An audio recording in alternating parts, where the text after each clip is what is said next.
रामनेट GRF channel में आपका स्वागत है। आप सब कैसे हैं? उम्मीद करती हूँ आप सब बढ़िया होंगे और अपनी तैयारी अच्छी तरीके से कर रहे होंगे। तो आज हम इसमें देखेंगे जो भी स्टूडेंट्स एनटीए यूजीसी नेट की तैयारी कर रहे हैं, जिनका एग्ज़ाम अब जून में होगा, या आप किस हिंदी साहित्य से किसी कम्पिटिटिव एग्ज़ाम की तैयारी कर रहे हैं, तो ये वीडियो आपके लिए बहुत ही हेल्पफुल होगी। तो आज इसमें कवर करेंगे जो हमारी यूनिट है 5 हिंदी कविता, उसमें आज हम हमारी जो कविता है भूल गलती, उस कविता का सारांश हम देखेंगे। सारांश से आपको ये पता चलेगा कि भूल गलती जो कविता है उसमें क्या दिया गया है। जिन स्टूडेंट्स ने भूल गलती कविता को नहीं पढ़ा है उनको इनसे ये इस सारांश से पता चलेगा कि भूल गलती कविता में इस ये दिया गया है।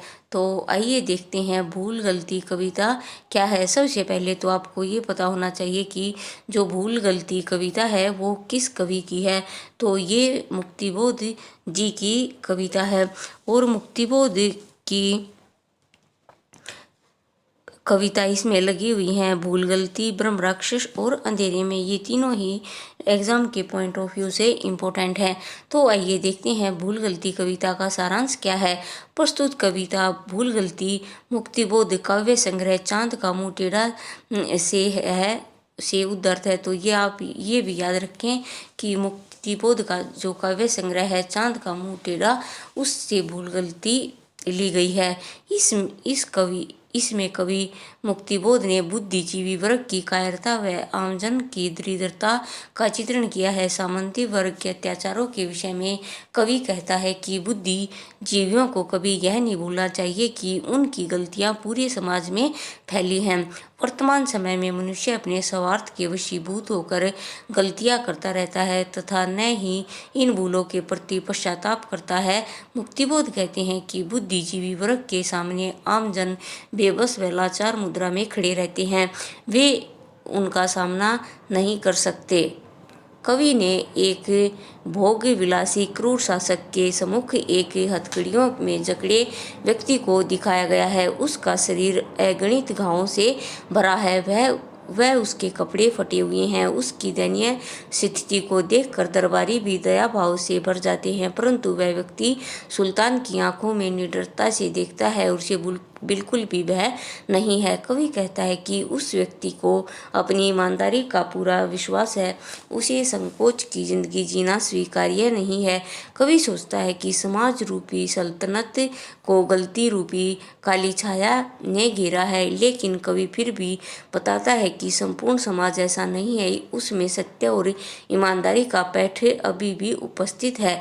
कवि ईमानदार व्यक्ति की के विषय में कहता है कि अराजक शक्तियों के सामने मौन धारण करना आम जन की मजबूरी हो जाती है। क्रूर शासक रूपी भ्रष्ट व्यक्तियों ने हमारी इस मजबूरी का लाभ उठाकर लोहे का कवच बना लिया है। वे साधारण वर्ग को आंखों में धूल झोंककर उन्हें भयभीत करने में लगे रहते हैं। मुक्तिबोध उस बंदी रूपी ईमानदार व्यक्ति को जागृत कर रही हैं। वे आश्वस्त हैं कि इस अराजकता भरे दरबार में कोई व्यक्ति उस समाज की भूलों को स्वीकार करना नहीं चाहता।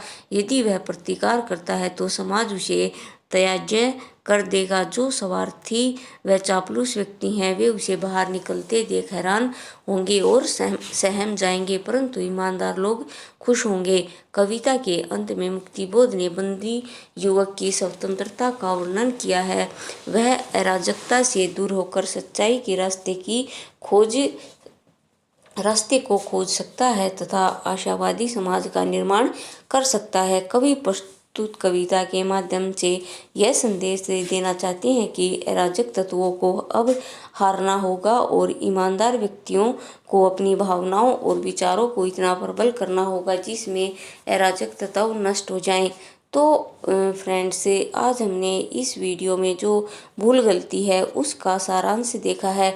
अगर आप को ज़रूरत है कि मैं इनकी जो व्याख्या करवाऊं तो आप कमेंट बॉक्स में मुझे बता दीजिएगा, तो उस पर भी मैं वीडियो बना दूंगी। तो आज हमने देखा है भूल गलती कविता का सारांश। इसी तरह से हम शॉर्ट वे में सारी जो हमारी कविताएं लगी हुई हैं उनको कवर करते चलेंगे, क्योंकि टाइम भी बहुत कम है और इनको डिटेल में पढ़ने के लिए हमारे पास से पर्याप्त टाइम होना चाहिए, तो वो हमारे पास नहीं है। इसलिए हम इनको एक शॉर्ट वे में पढ़ सकते हैं, जिससे आपको ये पता चलता है कि इस कविता में क्या दिया गया है। कई बार नॉर्मल क्वेश्चन पूछे जाते हैं तो आप का ये रॉन्ग नहीं होगा, आप इसको ठीक कर पाओगे।